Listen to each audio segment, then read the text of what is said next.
Hello, I'm the Braxman here with a Raid Shadow Legends video. Today we are going to be discussing Astralon. We'll be discussing in this video his kit, how to gear him, what types of masteries I would recommend for putting on him. We'll be discussing what places are probably good and be useful for where he is, or where he's useful inside the game, that's what I mean. And then we'll be testing him out in Arena. So with that, let's go into it, or get into it. So first we have his A1. Attacks one enemy 2 times. Has a 30% chance of placing a 60% decreased defense debuff for 2 turns. So this just applies by himself.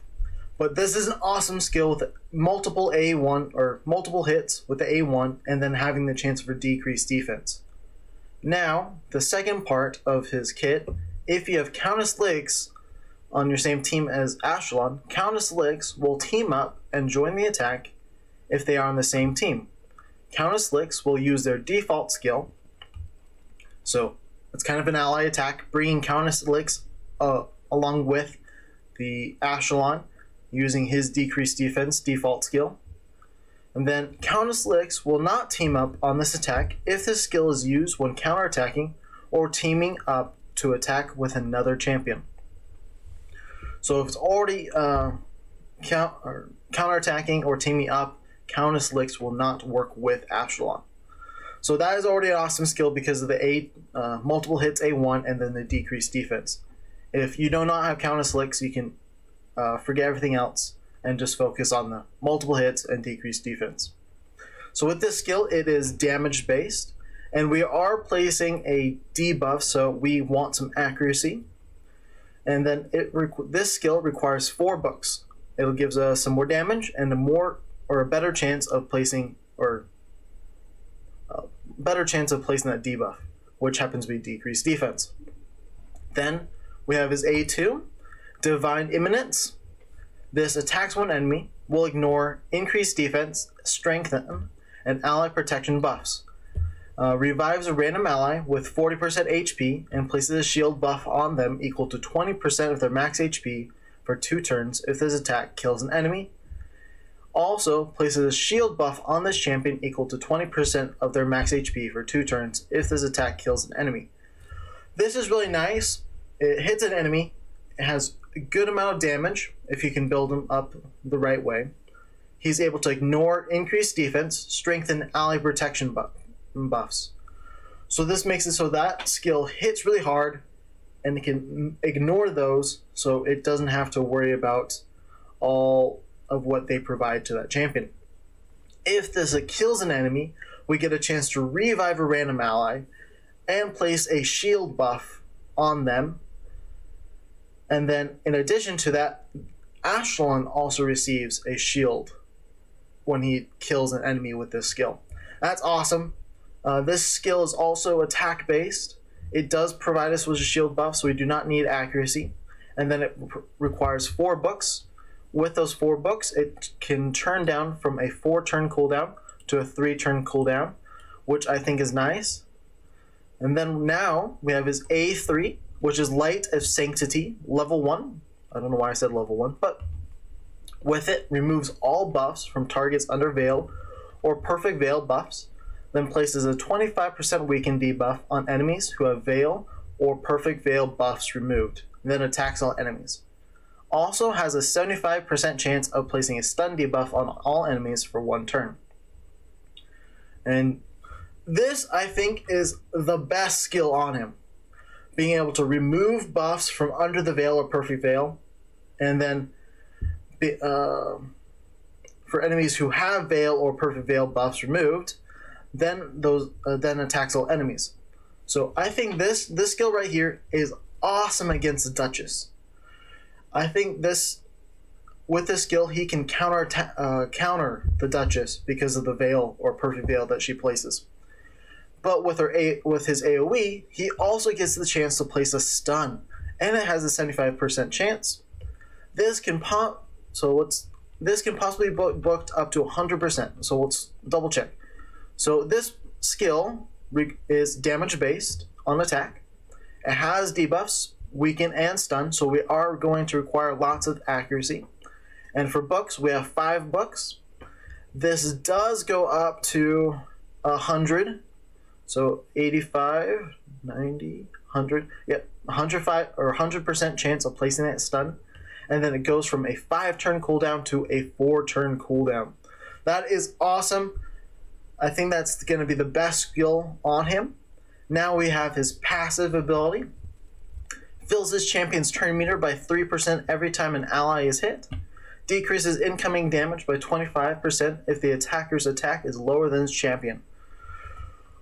Wow. This is a great passive, especially I can see in Arena, being able to, whenever an ally is hit, filling up that turn meter, and then also decreasing incoming damage if his attack is higher. So with this, we'll look at his stats on the side. He has a decent HP. His attack is, it's not the highest, but it is quite high. Defense, low for legendary. Speed, actually really nice. It can be done, or you can do good stuff with that speed. Crit rate, crit damage. Actually, I think that's one of the highest crit damages. Then we have some resistance, and then 0 accuracy. I would have wished if they had put some accuracy on it, but he is great. So we've been discussing his kit. Let's go on to talk about how we gear him. So I'm going to pull up him in my pull him up in his gears, and his gear. So right here is how I have my Astralon built. With it, I'm going to load just a second. So for how to gear him, the sets that I would recommend are Savage, Cruel as the main pieces for your Astralon. Reason why, both of them allow you to ignore defense, and both of them give you at least a little bit of benefit on the attack. So I currently only have a Cruel set, but that's because I do not have a good enough complete set of Savage. So Cruel does wonders, gives me the attack 15% and ignores 5% of enemy defense. And then other sets that could be really good to help get you to the right stats we are looking for is going to be accuracy, speed, crit rate, and crit damage. I'll go more into why those would be beneficial.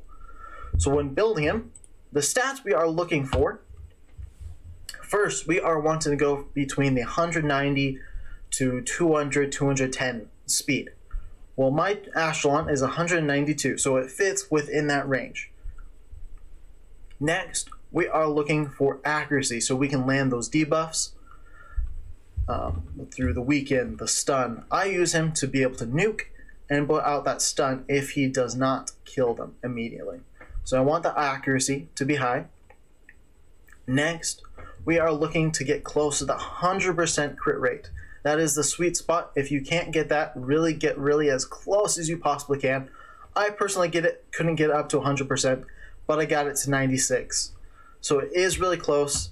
I'll probably take it up to 100 or a little bit above, just to get closer to the 100 and or surpass it. Next, we are looking for some more crit damage so that we can, every time we hit, we are able to do a big punch and do lots of damage. Next, we are going to be looking for the attack. With this attack, if you remember his passive, where, let's pull his massive one more time, the second part, decreases incoming damage by 25% if the attacker's attack is lower than this champion's. So with that, our attack does two things. It allows us to hit really hard, do much more damage, and allows us, if it's higher than the enemy that's attacking us, allows us the chance to decrease the incoming damage by 25%. That is huge. So, because we are focusing on that, HP and or sustained by defense are not going to be as high. But if you can get it as high as you can, all the better. So with that said, we'll talk about his gear, or how I geared him.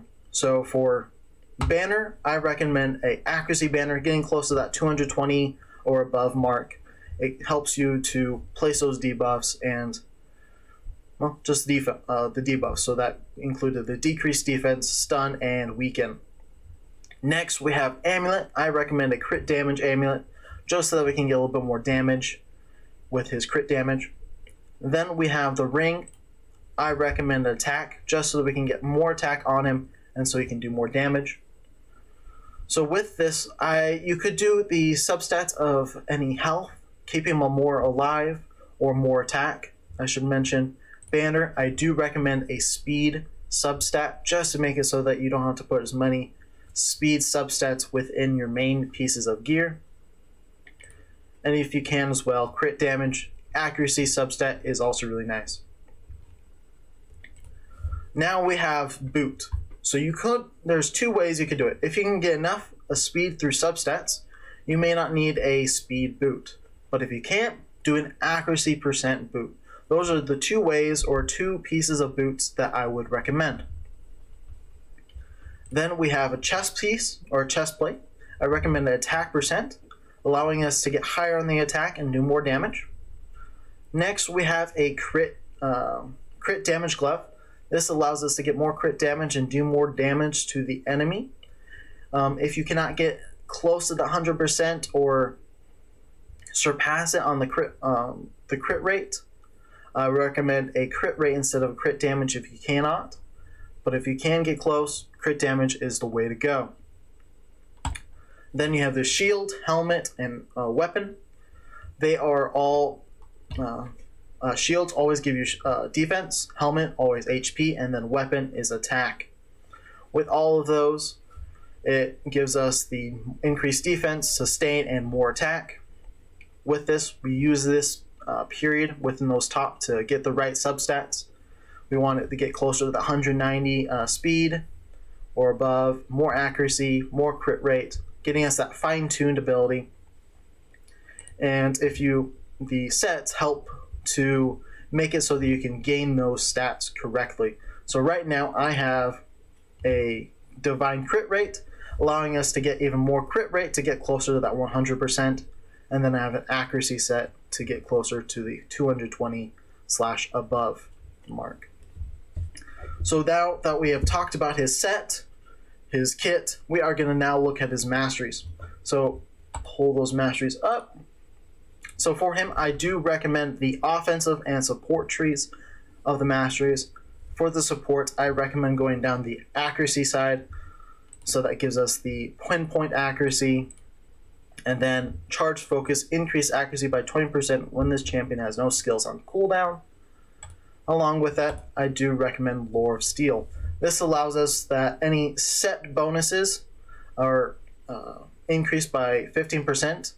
This makes it so the accuracy is a little bit more, cruel is a little bit more, and crit rate is just a tad bit more, and gives us more of a boost. And then for the offensive, go the crit rate, crit damage, helping us get more of a punch. Since he does have the revive capability, I do recommend like Whirlwind of Death, just so that when the enemies do go, not Whirlwind of Death, Wrath of Slain. For each dead ally, damage is increased. So he does have the revive capability, so if all the rest of the allies die, he gets a little bit more damage. And so that he can either kill them all or have time enough to revive them. So that's what Wrath of Slain helps with. And for the last of them all, I recommend Helm Smasher, allowing us to ignore 25% of the target's defense. This is huge, especially paired with a Savage or Cruel set, being able to ignore lots and lots of the defense. Because with 25 from the Helm Smasher, and then we got the 5 from the Cruel set, so now we are ignoring 30% of the target's defense. So if you take a look, I'd recommend these masteries, but do not necessarily copy them blindly. Make sure you take a look at them and how you're going to build your Astralon. It may look different for you. You have to decide for yourself. But these are the ones I would recommend. So we are going to do something different. I never really review these champions, but for this video we are going to attempt it. So we'll talk about where he might be in relations to all of these. So for Arena, I think he is perfect. He is one of the top champions I've personally ever had. I will give him a 5.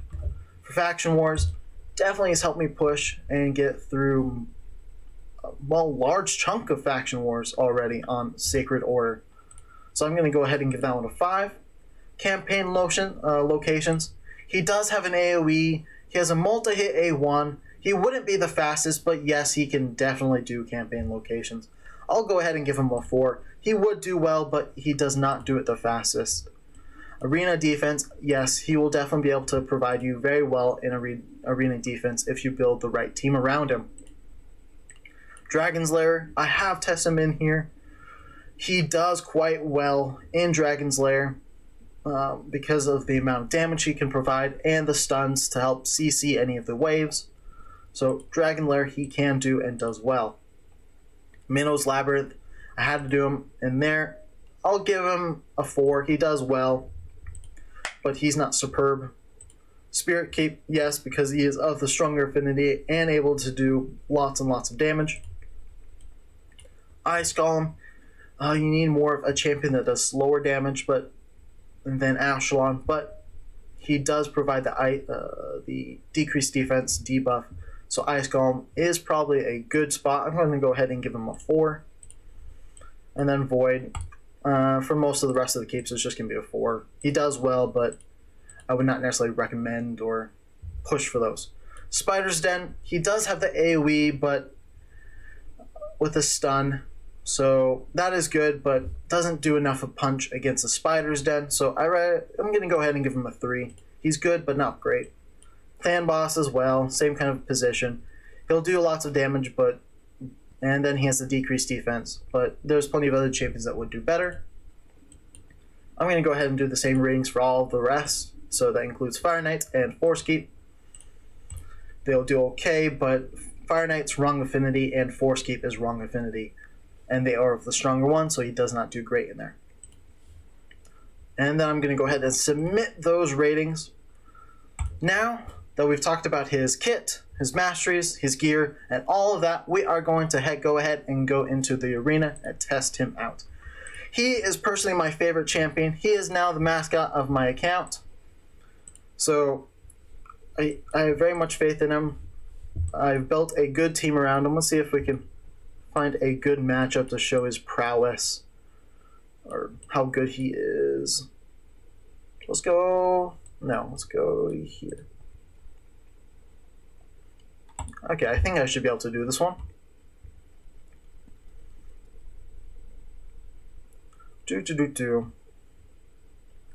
But he does a great job.